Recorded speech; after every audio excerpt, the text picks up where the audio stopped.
I wanted to give a quick snapshot of my book. That's my biography, Malabar to Malaya. Being a biography, of course, I've started writing from the time when I was born. And to put it in context, I was born in a plantation house. I wasn't born in a hospital. See, my birth was processed or rather managed by my grandma. And since it is a plantation house, my father had to make a police report and get my birth certificate issued at the Kluang police station. This book takes you through all the different parts of my life, and it looks at where were my problems, where were my issues, and predominantly it looks at my ancestors. See, these were people who came from India to work in the rubber plantations here. See, at that time, India was under the British rule, and so was Malaya.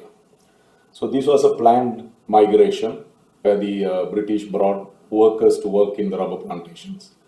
So my grandparents, that is these three of them, they came on some ships, got to Malaya, and they never went back. Many theories about it. They could have been those bachelors who are enjoying life and did not bother about home. That is one theory.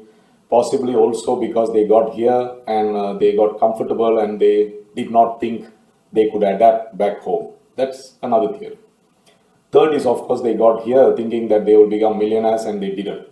So they were not willing to go back and face reality. My grandparents were probably between the second and third. See, they came here and got comfortable and they did not earn so much to go back and celebrate. So this book talks about that whole story, and it looks at me going through the whole plantation life until the point when I graduated. I became a chemical engineer. I felt that I had a very meaningful journey. Being a son of a rubber tapper who works in the plantation, I also worked in the plantation, of course without being paid because I was a child laborer helping my parents. And it was a do or die situation. You see, if I don't change my life at that point, I would continue working as a rubber tapper. So I had to push myself to excel in my studies. That was the only bridge to get out to the world and be somebody else than to be stricken by the poverty in the plantation. This book also has one section here which gives the actual data of my parents' income. This was a little bit of a research that I did.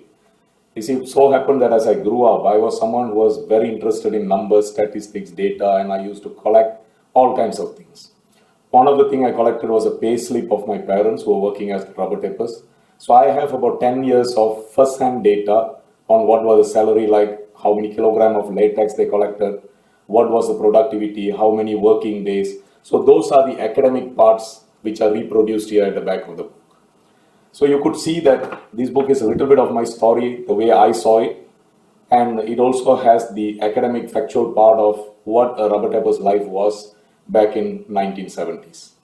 Hope you'd enjoy the book, and we'll send you more quips later. Thank you.